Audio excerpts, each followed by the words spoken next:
Welcome to Esperance Productions, home of the Liquid Chicken Project. Beer. And beer.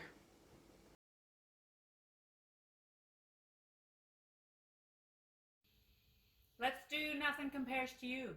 Why? As I'm shaving my head on Saturday. Okay.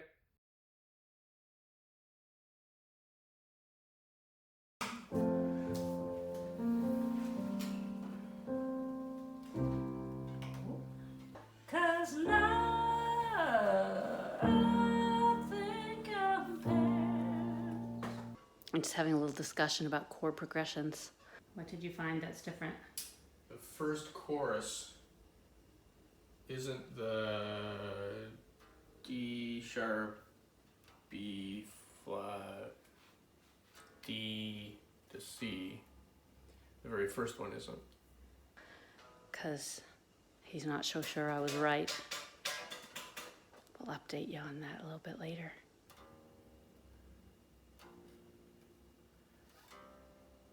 Is the very first Oh, one. I think you'll find that did I record it that way? Mm-hmm.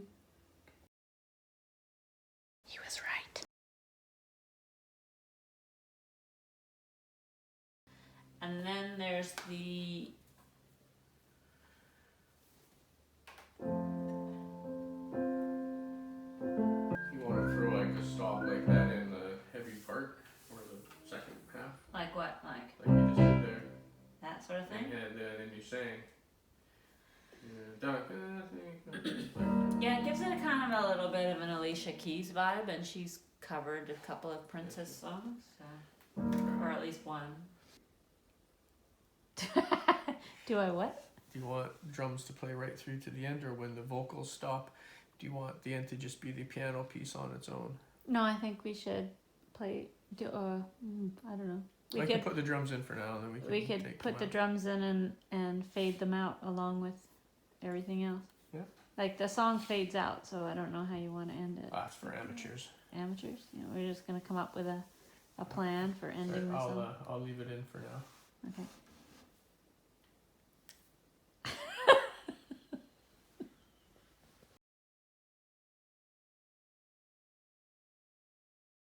So for the recording side of things, we use Pro Tools, which I have on my laptop, and this little universal console control surface. This would be the equivalent, sort of, you think of studios, you think they have the great big mixing boards. This is like one little piece of that mixing board, one fader.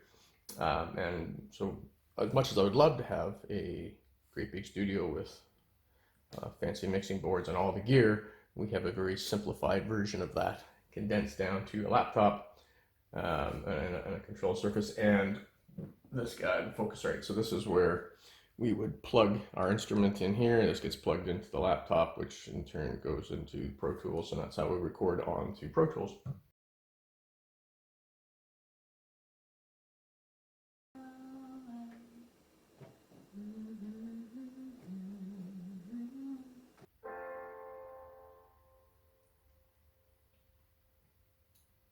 So she played it all the way through, and then we started adding tracks to that. Today is drum track building day at Esperance Productions. We did the recording of the drum sounds off the Roland Juno DS88 yesterday. Picked a good drum kit sound, and Garth is now piecing together the drum track electronically. I have to do nothing. Sometimes we have friends that come in and do drums for us. You notice I'm on your way down, no kind of hero. You just started at nothing and Sometimes we use the cajon, the drum box you sit on and play. used to be. I love the percussion-y things.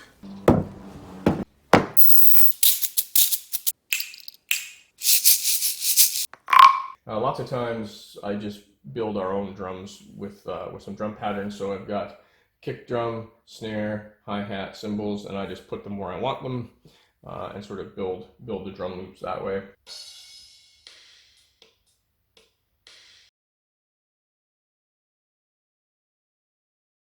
She has done her permanent vocal take that's on here now. I don't try to have fun no matter what you do. Okay, now we'll do it for real.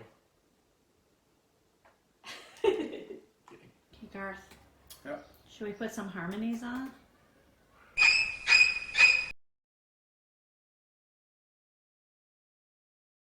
Right, so recording bass. This is probably the instrument that I'm the most familiar with and definitely most comfortable with. When we're recording stuff for Liquid Chicken, we try to find an instrument that plays through the song from start to finish. Sometimes it's a guitar, sometimes it's the bass. In the case of Nothing Compares to You, it's the piano. So we have we put down what we call a guide track. And now I'm going to start putting down the bass tracks, which will be a permanent track and not a guide track, and then we'll build it up from that. So that's what I'm going to do now.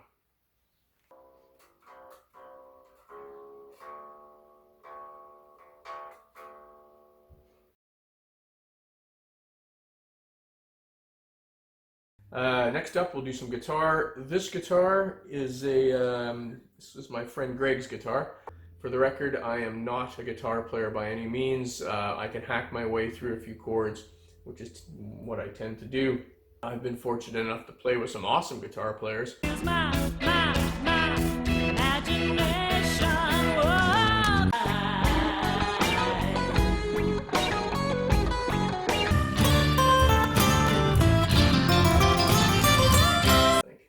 So let's give it a crack.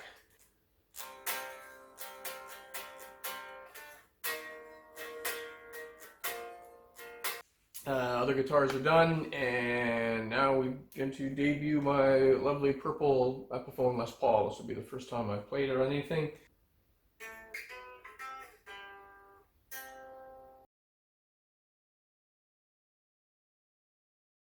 And then we get into the mixing, where I use this. We just try to get it to sound as best we can in this format, and pop it on a video, and then move on to the next.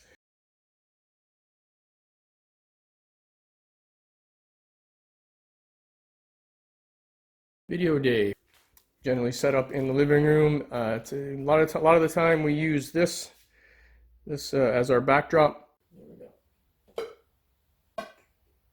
Today I'm doing some green screen stuff. I play the song from the computer, stand over there, pretend that I'm playing.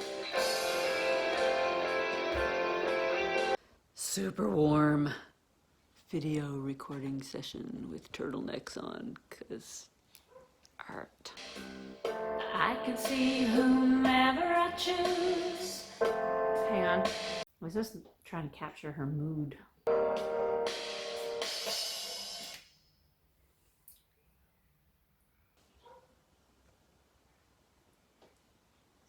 So we load everything into here, and you can see we got calf here.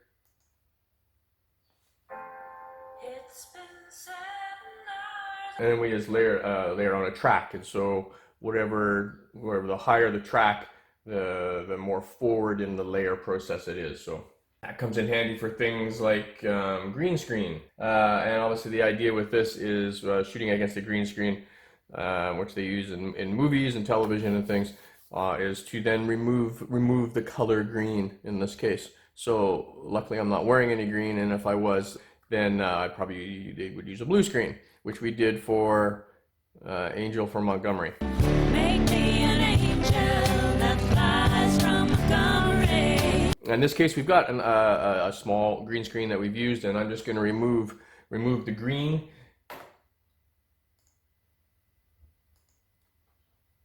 So you've got a little selector, and I come in and go, I want to remove all that color, and then start my color range. You can see it removes the green for me.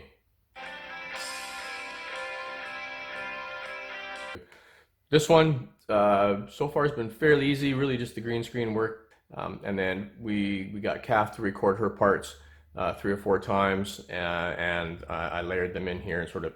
There was one take that was really good all the way through, and I've used that mostly, and I've sort of layered in one of the other takes so we kind of get that crossfade feel happening in the video. Lots of times we come up with an idea and we start down that path, and then we find something that either isn't working, or we come across a better idea and things kind of take a bit of a turn. So it's a bit of an adventure. It's never ever really 100% laid out from the beginning. Kind of make it up as you go along type thing. So in this case, as you can see behind me, there is more me, yeah, because it's all about me. Originally there was going to be sort of a, we were going to copy the Sinead O'Connor video a little bit and have a bit of an outdoor scene. We were going to use some statues around our house, like our little chicken outside and Mr. Satan. You know, I put all that in, and it just didn't work. There was too much of a contrast between the grays, the dark tones that Kath has, and the brightness of the greens and things that were showing up. There's been at least one time where we started down a path and had to scrap it all together because it simply just wasn't working. And that was the Adele video, and that's why I'm wrapped up in Christmas lights in that video, and Kath isn't.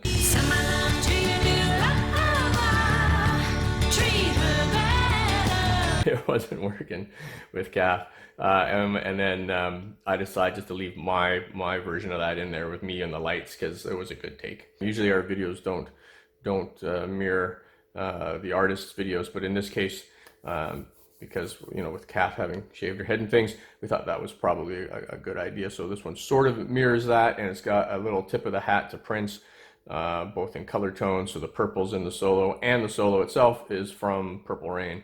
And it was Kath's idea. Kath goes, hey, let's take the Purple Rain thing and put it in here. So that was a brilliant idea. It's never ever 100% planned out. We would never be good movie makers. This is how the video stuff works, and then once we get through this process, then we can put it up on YouTube for everybody.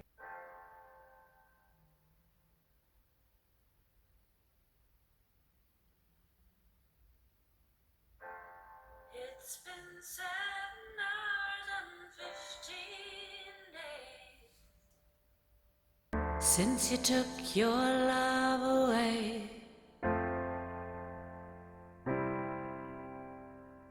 I go out every night and sleep all day since you took your love away.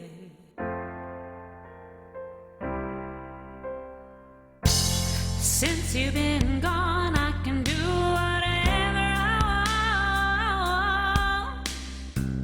I can see whomever I choose.